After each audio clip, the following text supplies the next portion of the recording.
Hello! Good afternoon mga ka-brother natin, mga ka-driver. At tayo ay pauwi na. So tapos ng ating trabaho at tayo ay papahinga na uli. Another bukas na naman tayo. Pasok, ganito ang buhay natin.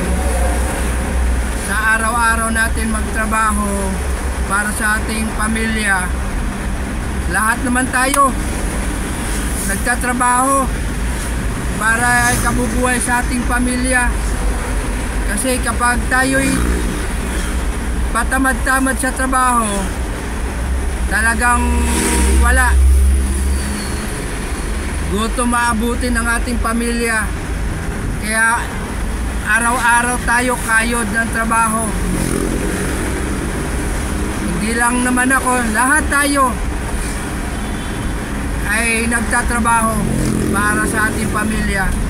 Kaya mga kapwa driver natin dyan, muntik na mabangga yung single. Kaya tayo mga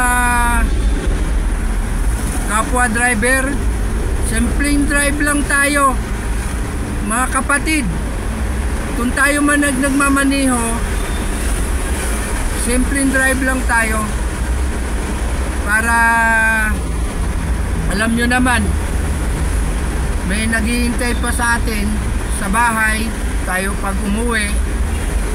Kaya makakarating din naman tayo makakarating din tayo sa bahay natin. Tsaka easy lang, hindi mainit yung ulo, pakumbaba, lalo na pag traffic.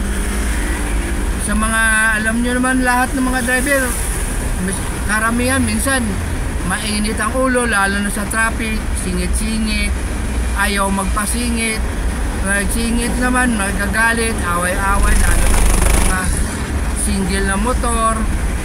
Karamihan kasi nakikita natin balita sa TV, nagpaluan, nagsuntukan, nagsaksakan, binarel, mga ganun ba. Tayo naman kasi kapwa Pilipino, magkakapatid lang tayo, isa ang lahi. Sa ating mga kapwa driver, excuse me, pakumbaba lang tayo, pakumbaba lang, kasi wala naman mangyayari sa atin kung tayo ay mainitan ng ulo, pareho tayong matapang, makapatay ka, mapatay mo siya, wala ka rin mahinatnan, kulong ka. So sa atin naman pag-iisip, para tayo makauwi sa ating pamilya, pakumbaba lang tayo sa mga kapwa nating driver. Huwag tayo maging matapang sa buhay natin. Yun lang po ang aking reason, ang aking sabi ko sa mga liham ko sa mga kapwa ko driver. Lagi tayong pakumbaba, maging mabait tayo sa kapwa. Yun lang po.